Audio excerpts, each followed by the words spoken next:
Biz de şunu kapatalım.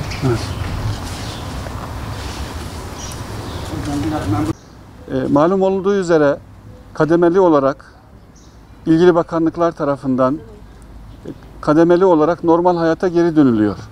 Bu vesileyle de 29 Mayıs Cuma günü camilerimiz ibadete açılıyor. Ancak burada şunu önemli arz etmemiz icap ediyor ki vakit namazlarımızda camilerimiz açık olacak. Öğlen ve ikindi namazlarımız cemaatle kılınacak. Ancak sosyal mesafeye dikkat edilecek. Vatandaşlarımız mutlaka seccadeleriyle gelecekler. Kronik hastalıkları olanlar ve 65 yaş üstü ile 20 yaş altı mutlaka camilerimize gelmemeleri gerekiyor. Bunu önemli sayın halkımıza, saygıdeğer halkımıza bunu arz ediyoruz.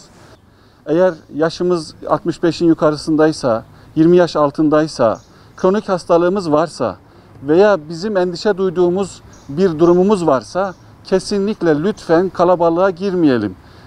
Bile bile girersek vebale girmiş oluruz. Allah bunun hesabını bize sorar. Kaldı ki sadece kendimizi tehlikeye atmıyor, aynı zamanda birçok kimseye bulaştırmış olmakla da ölüme vesile olmak, hasta olmaya vesile olmak gibi bir ciddi günaha girmiş oluyoruz. Cuma namazlarımız cami içlerinde kılınmayacak.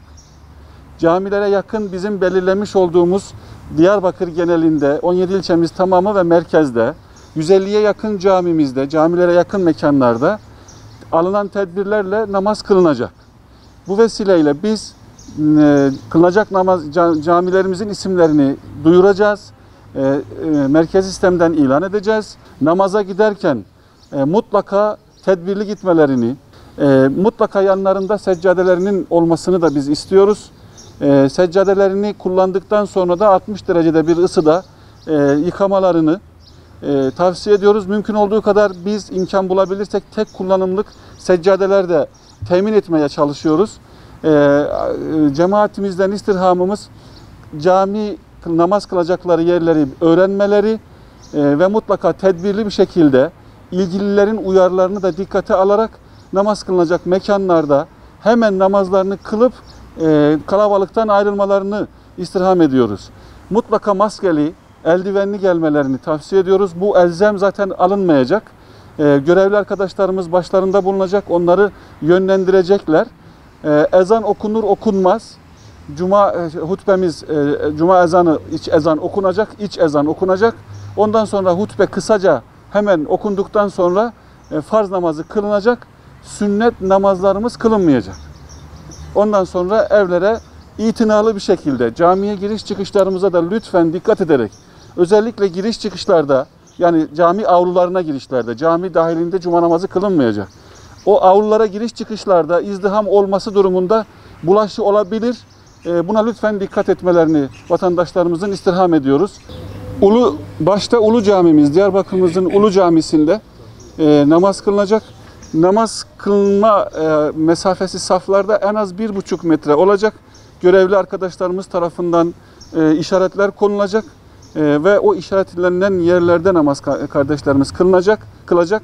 Eğer içerisi dolmuşsa vatandaşlarımızın ısrar etmemesini istirham ediyoruz. Bu durumda bir kimse bir camiye gitse, bir alana gitse, eğer mekan uygun değilse namazını kılamadığından dolayı vebalde olmayacaktır. Hazreti Süleyman camimizde hassasiyeti sebebiyle hani ziyaretgah oluşundan vatandaşlarımız tarafından terk edilmesi zor veya talep çok fazla olma ve dolayısıyla da kalabalığa ihtimal olduğundan dolayı ibadet yapılmayacak orada. Ama Ulu Camimiz başta olmak üzere Nebi Camimiz, bölgedeki tespit edilen tarihi camilerimizin çoğunda avlusu olduğundan dolayı rahatlıkla vatandaşlarımız namaz kılabilirler. Bizim istirhamımız kendi mahallelerinde izdiham olmayacak uygun camilerde kılmaları daha uygun olur. Kalabalığa girmemelerini tavsiye ediyoruz.